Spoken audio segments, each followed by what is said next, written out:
만약에 60%를 한다 그러면은 무효가 돼서 이자도 못 받고 원금도 못 받는 그런 상황이 되죠. 그럼 이런 생각도 할 수 있을 거예요. 아, 이거 악의적으로 이용하면 어떡하죠? 내가 너한테 연이율 100% 줄게 하면서 1000만 원만 빌려줘 하고서 안 갚으면 어떻게 하지? 어떻게 할 수 없어요. 이건 대부업체들이 조심해야 됩니다. 돈 빌려주는 사람. 이런 거는 시행을 안 해야 되지 않을까요? 시행이 됐습니다.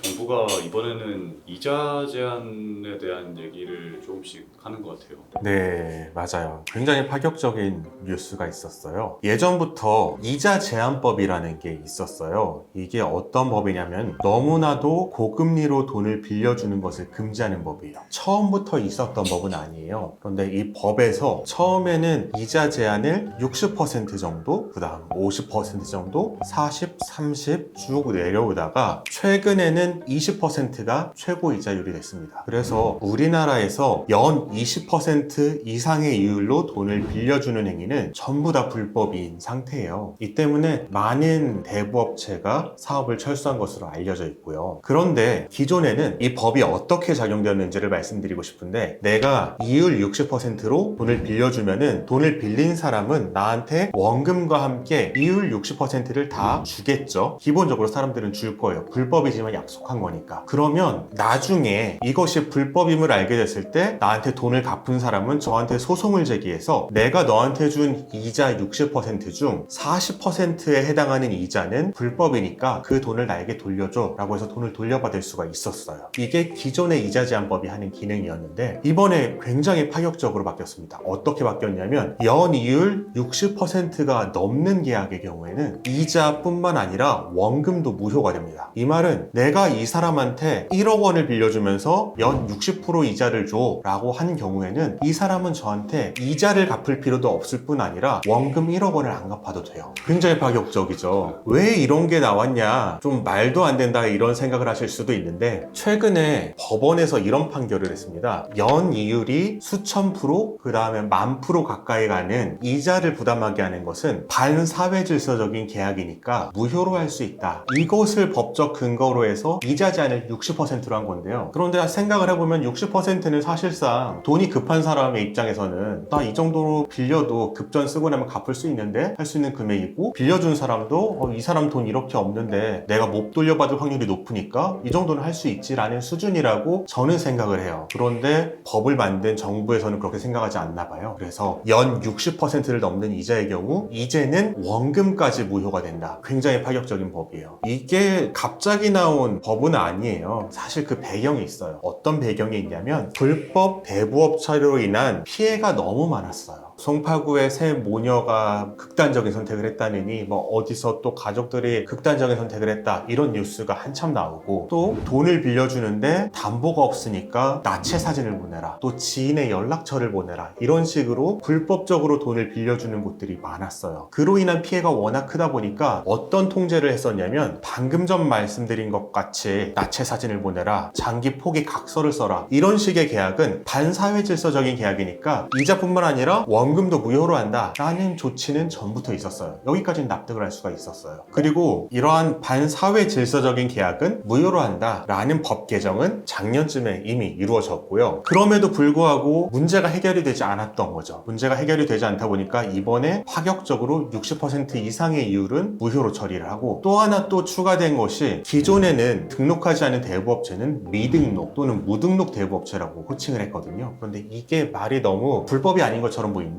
그래서 이러한 업체를 이제는 미등록 대부업체가 아니라 불법 사금융이라고 호칭을 하게 됐습니다. 그래서 불법 사금융인데 실제로 등록된 것처럼 속이고 계약을 체결하는 경우에는 계약 전체를 또 취소할 수가 있게 됐어요. 근데 이게 말은 그럴싸해 보이는 거지. 네. 연이자 60%면은 대충 네. 계산해봐도 내가 1,000만 원을 한 달 쓴다. 네. 그러면 한 달에 50만 원이잖아요. 네. 그 정도는 누구나 다 빌려줄 수 있지. 네, 저도 그런 생각이에요. 저도 연 60% 정도 이율은 허락을 해줘야 되지 않나. 왜냐면 이게 한 20년 전만 해도 사회에서 허용되던 이자예요. 어느 순간에 이게 허용이 안 된 거지. 그럼 사람들의 인지 속에도 강제로 내가 60%에 빌리라고 한 것도 아니고, 돈을 빌리려고 하는데 은행에서 안 빌려주고 20%에 빌려준다는 데도 없고 30%에 빌려준다는 데도 없고 야 찾다가 돈은 정말 급하니까 60%에 빌린 건데 이거를 못 빌리게 하는 거거든요. 그러니까 돈을 빌리려는 소비자 입장에서도 문제가 발생할 수 있죠. 이런 거는 시행을 안 해야 되지 않을까요? 시행이 됐습니다.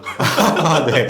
촬영일 기준으로 시행이 이미 됐어요. 7월 말부터 시행이 됐기 때문에 어떠한 효과가 있을지는 지켜봐야 될 것 같고요. 대부업체 입장에서는 점점 더 장사하기 어려워진 거고 정말 돈을 빌리기가 어려운 자산도 없고 소득도 적고 다중채무를 부담한 사람 입장에서는 더 돈을 빌리기도 어려워지겠죠. 그럼 59%에 빌려주면 되나요? 59%를 하게 되면은 20%를 초과한 39%는 무효가 됩니다. 그래서 59%로 내가 계약을 하든 59.9%로 하든 20% 이자만 받을 수가 있고요. 만약에 60%를 한다 그러면은 무효가 돼서 이자도 못 받고 원금도 못 받는 그런 상황이 되죠. 그럼 이런 생각도 할 수 있을 거예요. 아 이거 악의적으로 이용하면 어떡하죠? 내가 너한테 연이율 100% 줄게 하면서 1,000만 원만 빌려줘 하고서 안 갚으면 어떻게 하지? 어떻게 할 수 없어요.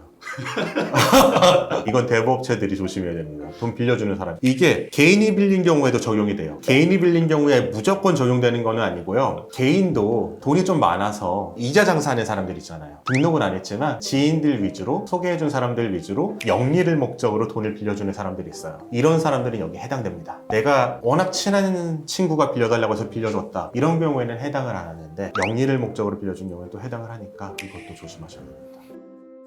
영상 끝까지 시청해주시고 구독과 좋아요, 알림 설정, 댓글 부탁드립니다. 댓글 남겨주신 분께 추첨을 통해서 이 책을 보내드리고 있으니 자세한 참여 방법은 고정 댓글을 참고해주세요.